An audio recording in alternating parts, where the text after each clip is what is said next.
Welcome to Advertising in America, the podcast where we meet entrepreneurs where they're at in their marketing and bust through their bottlenecks, breakpoints, and blind spots. Hosted by Wizards Ryan Shute and the Royal Torbay twins, where we put the fun in marketing fundamentals. Are you ready to dominate your marketplace? Are you ready for outrageous advertising? Do you want to become a household name?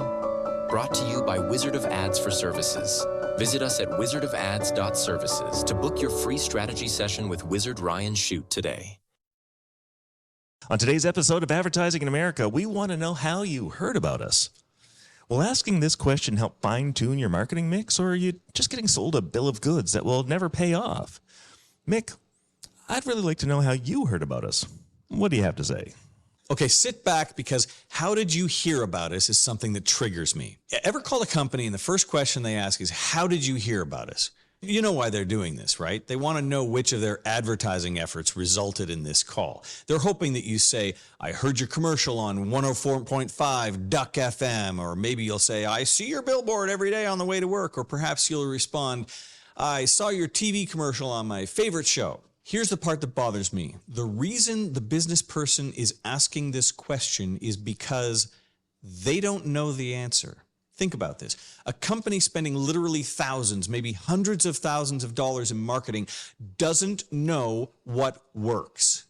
How dare you? How dare you not know? What's the matter with you? You're doing all this marketing stuff and then wondering if it's all a waste of money? What kind of amateur shit is this? You know who doesn't ever ask, how did you hear about us?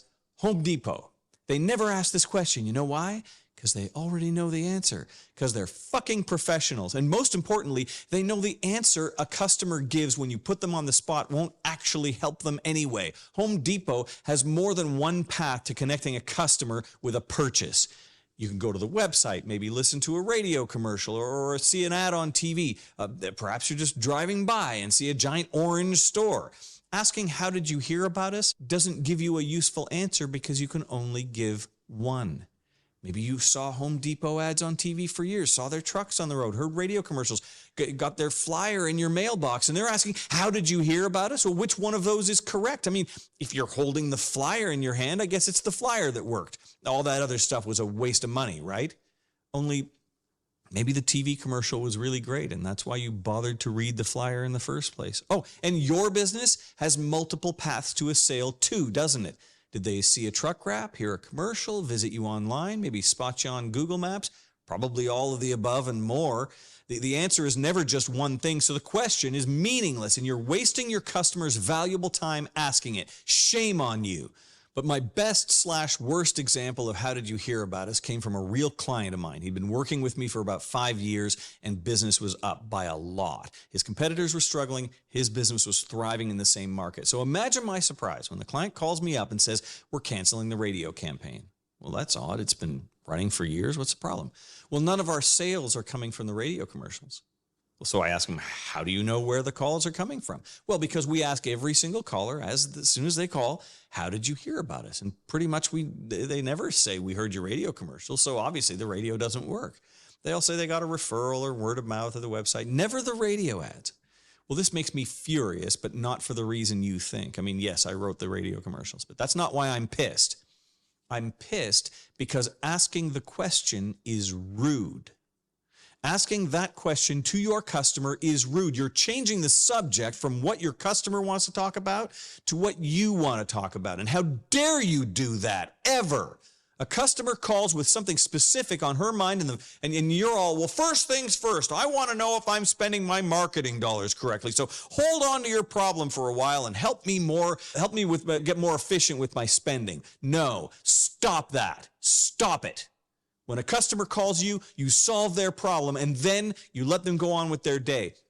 You never change the subject from what matters to them to what matters to you, ever. They didn't call to help you with your marketing. Don't ever make your problem the customer's problem, ever. And it doesn't matter what category you're in. It's never okay to ask the customer to become an unpaid marketing focus group of one. Oh, and just to hammer home my point, the client who called me wanting to cancel the radio campaign, you're going to think I'm making this up, but I'm not. I'm going to name names. That client, John T. Donahue Funeral Home. Let that sink in. Somebody picks up the phone because they need funeral services, and the first thing they hear is, how did you hear about us? Please, I know you've had a death in the family, but before we go into that, can you help me with my advertising? I think I might be wasting my money on radio or another medium. Did you hear our commercials? No? What about our billboards? Did you see those? Just hold on a minute. We'll get to your dead mother in a second. I haven't solved my ad budget problems yet. Yes. Asking the question is rude. It's always rude. It's particularly rude in this case, but it doesn't matter what business you're in. It's never the customer's job to track your marketing of effectiveness. Stop asking customers, how did you hear about us? Stop that. Stop it right now. Now, Mick, I know you're triggered right now, and I want you to know that this is not a safe space. We're going to be absolutely horrible to you right now. Now, we didn't actually get a panic room in here, but we do have a pancake room. We've called it the Waffle House for you, buddy. Chris, how did you hear about us? Just curious. I say, go ahead. What's the downside? Mick's going to tell you it's rude. People called their dentist because they have a toothache, and you interrupt them to ask about your marketing. Okay, so it's America. Rude is our God-given right. It's in the Constitution. You Tesla-driving liberals can whine all you want about politeness. I'm driving a diesel-powered Ford F-150 with a big old pair of balls hanging off the trailer hitch because I think it's rude. You don't like it? Suck my tailpipe. And seriously, what's the downside? Somebody just spent 20 minutes on Google trying to find a dentist, visited a bunch of websites, read some reviews, and finally called you. Now you inconvenience them a little with a quick marketing question. You think they're going to hang up in a huff and go back to the internet and find the second best dentist? No. So worst case, you tick someone off a little bit before they hire you anyway. Best case, you get some intel on your marketing.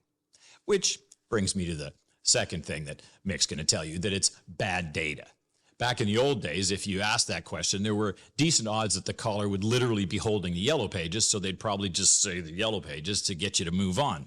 These days, there's pretty decent odds that they are literally in front of a computer having just Googled you, so they're probably going to say that. Bad data, which doesn't account for all the other places that marketing has shared your brand with this caller. So, okay, I got a better idea. Ask him a couple more questions. There's a weird psychological phenomenon that says if someone doesn't like you very much, you ask them to do you a favor. Seems counterintuitive. You'd think if they don't like you that you should do them a favor. But no, you ask them to do you a favor. No one's quite sure how this works, but it could be that asking someone to do a favor makes them think, wow, that's the kind of thing that they would ask their friend to do, so maybe we're actually friends. Or maybe it's a mental scorecard. If you do them a favor, they think, great, I hate this guy's guts, and now I owe him one.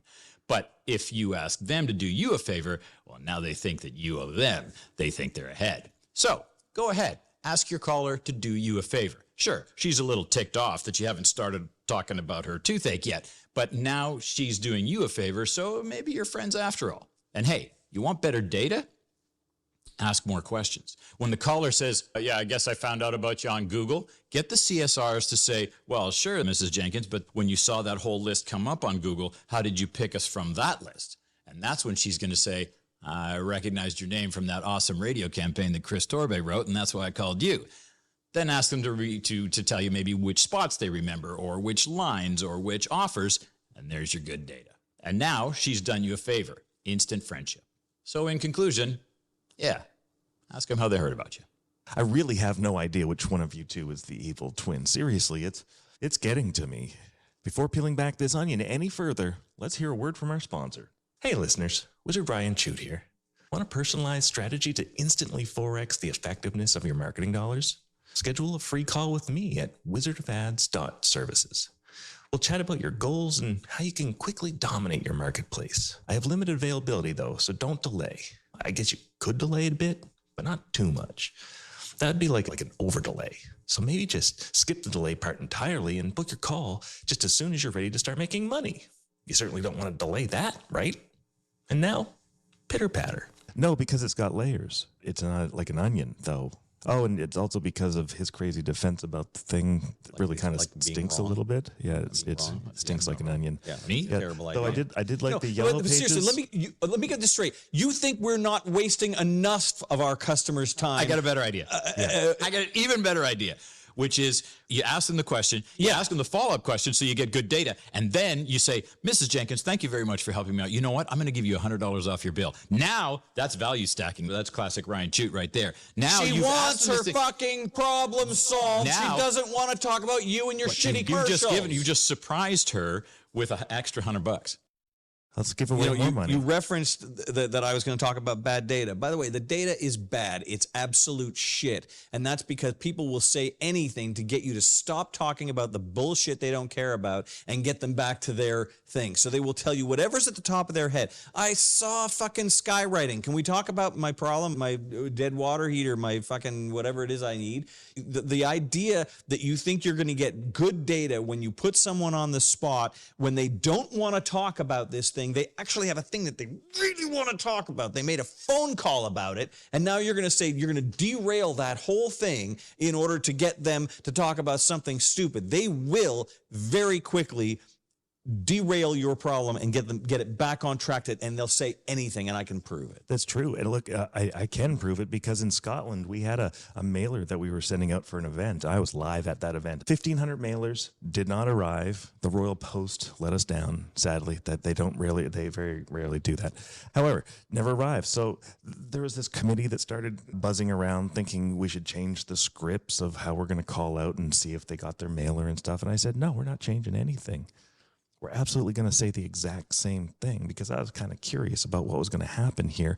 And I tracked the results. So we literally had tracking sheets. 22% of people said that they had received the mailer that was never sent. 33% of us saw us on TV that never ran. 7% of us heard us on the radio that never existed. It's not just bad data. Bad data in and of itself is already kind of stupid and wasteful. The worst thing is you're going to take bad data and then you're going to act on it. Oh my God, you're going to do something based on this really, really shitty data. There is no worse idea that's ever been invented for business than to gather shitty data and then freaking act on it. So true. So true.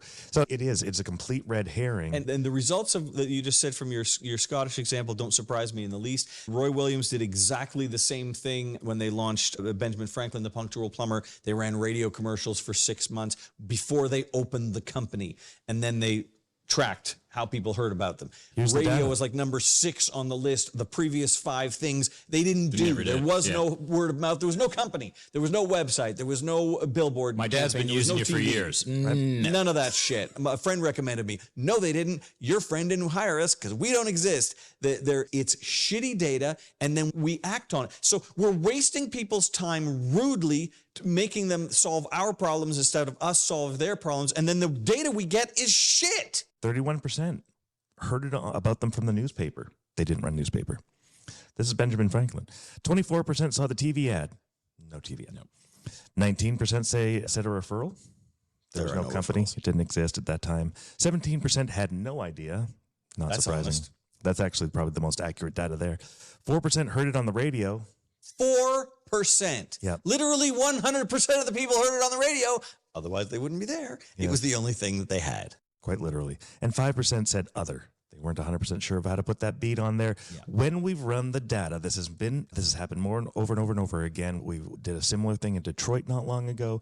And look, every time it comes up with the most ridiculous combination of numbers that prove our point. Every single time. You're wasting your time, you're wasting your energy, and you're chasing a red herring. You're chasing a ghost that's never actually going to serve you the way that it needs to serve you. And that's all we're trying to get at here, is that it's important that we pay attention to the things that matter, not the things that don't. Well, and the interesting part, and I mean, the truth is I agree 100% with what Mick said, but it has to be a good debate. But I do like yelling at you. And it's good fun.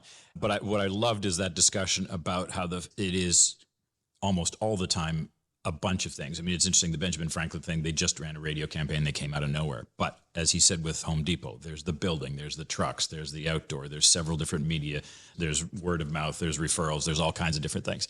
And the fact is, almost anything that you buy or use, you have heard about it in a couple of different places. You know, when you finally get yourself an iPhone, is it the TV ad? Is it the Apple Store? Is it your buddy's got an iPhone? Is it the TV ads from 10 years ago when the guy said, I'm a Mac, I'm a PC? It's all of those things. finally all those ways that you have heard about that brand have finally sort of culminated in you making a choice. And so if you were to ask that person a question, as you say, you've got to pick one, and it's never one. Even when we do the big campaign and there's just a few other things, like the fact that your trucks are wrapped or the fact that you've got a prominent location, it's 3 things then. Well, it's the fact that when you hear that radio ad, you go, the guy whose truck I've seen with the, wizard on the top. But you use the example of big companies, but I believe in medium-sized companies, which is generally the clients we're talking about. They also have multiple paths of finding out about a particular brand. And the most ridiculous thing you can do is get so bogged down in the tracking of how did this lead come in.